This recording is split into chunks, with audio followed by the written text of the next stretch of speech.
It's nice to have stability. I'm not going to say I'm comfortable.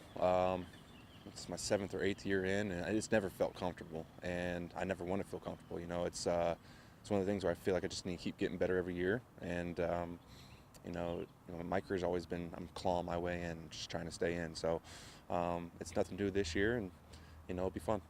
So when I get asked a lot about Taylor, and I've done a lot of interviews recently, particularly with the Washington media, the one thing I try to emphasize to them is that what we see now at the end of games is what we saw for 4 years at Old Dominion. And a lot of people don't realize this, and I covered it with the Washington media. He won 15 games at Old Dominion for us on the last drive in his career, and he had a 750 win percentage in his career as a starting quarterback.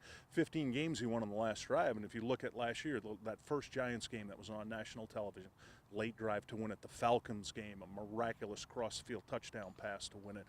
Panthers games, too late field goal drives that ate up the clock in a 27-21 win. And then what they did against the defending Super Bowl champions, the Bucs, a 12-minute drive in the fourth quarter, and there were two other games. So he had 6 of those games last year, and there's 7 wins. The only really convincing win was the last game against the Giants, and those are the things that Taylor stands out at, what he does. So if he's not the starter this year in Washington, I hope he is.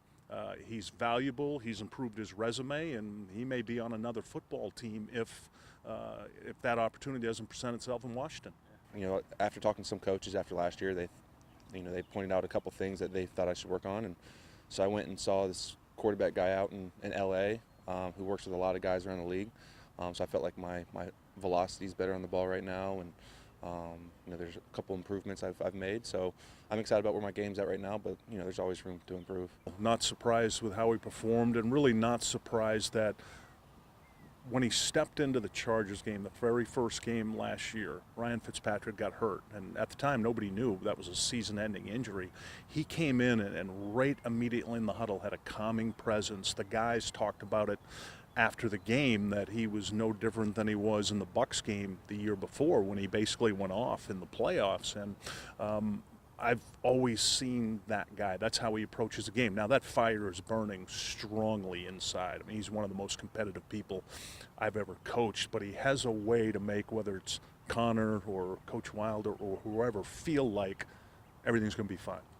Well, I kind of knew they were going to go out and get somebody. I just didn't know who. We made the decision of going and getting Carson. And, I've talked to him 3-4 times since we've signed him. Seems like a really cool guy. I'm excited to start working with him. I know I can learn a lot from him, and hopefully I can teach him a couple things. It's a difficult offense to learn at first, so he's already been texting me about some things about that. So I'm sure we'll be a good little team and help each other out and get better.